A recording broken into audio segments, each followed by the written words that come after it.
pendapat saya bahwa jalan yang paling tepat untuk menghentikan kebangkitan PKI adalah makzulkan Jokowi dan bubarkan PDIP.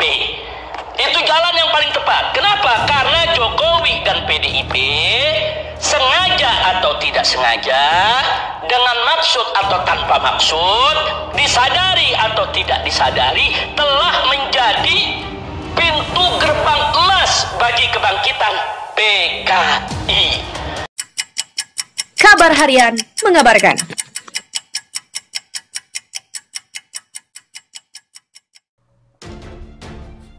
Masa demo DPR tuntut pemakzulan Jokowi dan bubarkan PDIP. Masa PA 212 dan kawan-kawan menggelar aksi menolak RUU HIP di depan gedung DPR. Mereka tampak membawa spanduk-spanduk, salah satunya berisi tulisan "Makzulkan Jokowi". Istana menyatakan tuntutan itu salah sasaran. Pantauan di lokasi. Pada Kamis pukul 11.09 waktu Indonesia Barat, masa aksi dari Ormas Islam memadati depan gedung DPR sisi arah Selipi. Masa aksi berkerumun di dekat mobil komando. Sejumlah massa tampak membawa spanduk-spanduk bertuliskan "Makzulkan Jokowi", "Bubarkan PDIP", dan "Tolak RUU HIP" dan "Tangkap inisiatornya". Dari mobil komando, orator tampak menyerukan iyal-iyal, "Lawan, lawan, lawan PKI. Lawan PKI, NKRI harga mati." Demikian salah satu seorang orator. Di mobil komando juga tampak spanduk berisi 5 tuntutan umat atau LUMAT. Berikut isi kelima tuntutan tersebut. Yang pertama, makzulkan Jokowi. Kedua, bubarkan PDIP. 3, tolak RUU HIP dan tangkap inisiator. 4, tolak RUU Omnibus Law. 5, batalkan Undang-Undang Corona. Polisi masih berjaga di lokasi demo. Lalu lintas sudah dialihkan ke arah Jalan Gerbang Pemuda. Situasi gerimis, namun massa tetap bertahan. Diketahui, demo hari itu dilakukan oleh 2 kelompok massa. Massa pertama, yakni dari PA 212 dan Ormas Islam yang menolak RUU HIP. Massa kedua merupakan aliansi buruh yang menolak Omnibus Law. Polisi pun melakukan pemisahan kedua massa. Polisi tampak memasang 2 pagar kawat berduri untuk memisahkan massa Ormas Islam dan aliansi buruh. Massa Ormas Islam berada di sisi jalan arah Selipi, sementara aliansi buruh di dekat JPO depan kompleks DPR. Memang arahnya ke sana, PKPU yang direvisi MA untuk pemilu mendatang. Dikutip dari indopost.co.id, Jakarta, putusan Mahkamah Agung terkait Judicial Review Peraturan Komisi Pemilihan Umum PKPU nomor 5 tahun 2019 yang memenangkan pendiri Yayasan Pendidikan Soekarno, Rahmawati Soekarno Putri, menjadi topik hangat di kalangan akademisi. Mereka berpendapat dikeluarkannya putusan itu hanya untuk menunjukkan proses gugatan hukum terhadap sebuah aturan telah diselesaikan lembaga berwenang ini, sekaligus pembelajaran bagi pembentuk regulasi untuk terus mengkaji aturan yang ada. Pakar Hukum Tata Negara Universitas Indonesia, Fitra Arsil, mengatakan putusan ini untuk merevisi dan memperbaiki aturan penyelenggaraan pemilu. Alasannya, Pasal 3 Ayat 7 PKPU nomor 5 tahun 2019 itu tidak menginduk pada Undang-Undang nomor 7 tahun 2017 tentang pemilu.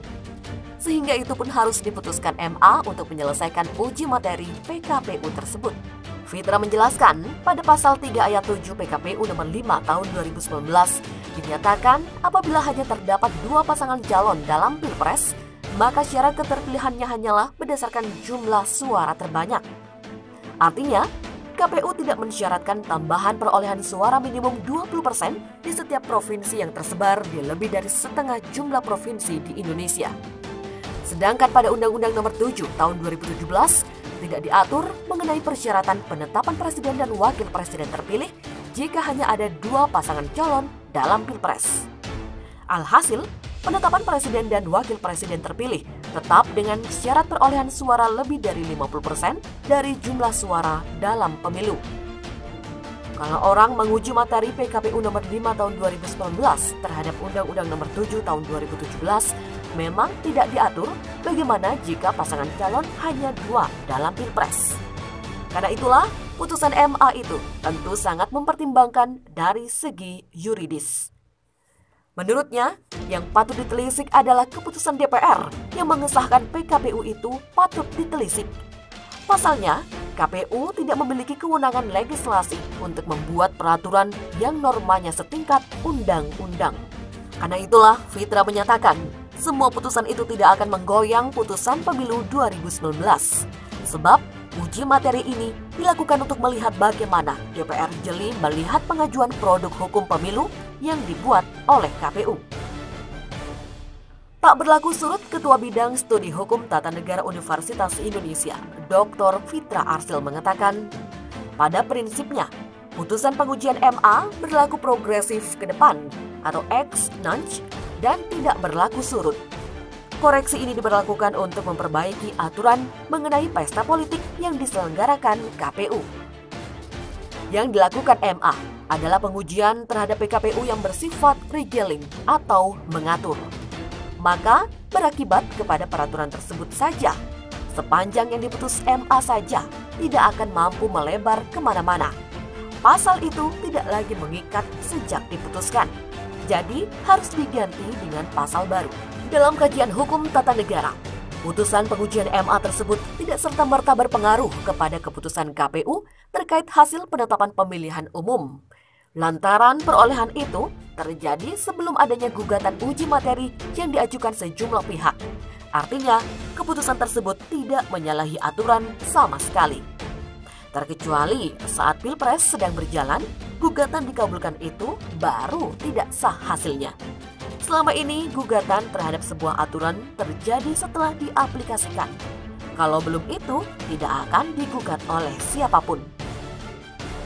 Menurutnya, apa yang dilakukan MA tidak melanggar aturan, karena memang tugas lembaga ini menguji PKPU terhadap Undang-Undang Pemilu Nomor 7 Tahun 2017.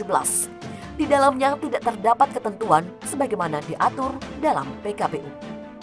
Sementara itu disinggung soal faedah penggugat mengajukan judicial review PKPU ke MA, menurut Fitra, putusan itu tidak memiliki manfaat secara hukum.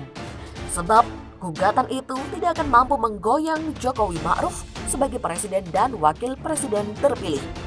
Dan hal itu dianggap sebagai pembelajaran bagi kepada si pembuat regulasi untuk mengkaji aturan itu sebelum disahkan. Dalam penelitian Fitra, MA harus memutus kasus yang masuk. Pasal dari PKPU yang dimaksud tidak mengikat sekarang jika ada Pilpres dan masih digunakan PKPU tersebut. Maka untuk pemilu berikutnya, KPU harus menggunakan undang-undang baru dengan mengacu pada putusan MK nomor 50 tahun 2014. Agar diadopsi dalam undang-undang pemilu mendatang atau bisa juga undang-undang pemilu memiliki tafsir lain mengenai pasal 6A ayat 3 Undang-Undang Dasar 1945. Penting materi ini diatur dalam undang-undang, bukan di PKPU. Sedangkan pakar hukum tata negara Universitas Andalas, Ferry Amsari mengatakan, putusan MA tersebut abai terhadap tafsir dari putusan MK, bahkan melampaui kewenangan MA. Sebab dalam putusan itu, MA secara tidak langsung mencoba menafsirkan Undang-Undang Dasar 1945 dan Undang-Undang Pemilu lalu dikaitkan dengan peraturan KPU. Ferry meminta publik tidak salah mengartikan putusan MA dan menganggap bahwa akibat dari putusan tersebut hasil Pilpres 2019 dapat berubah. Karena hal ini pula akan menyebabkan kegaduhan kepada masyarakat. Apalagi saat pandemi COVID-19 menyerang, akan membuat hal itu dapat dengan cepat terjadi. Publik tidak boleh terpancing dengan pihak-pihak tertentu yang mencoba merekayasa putusan ini sedemikian rupa.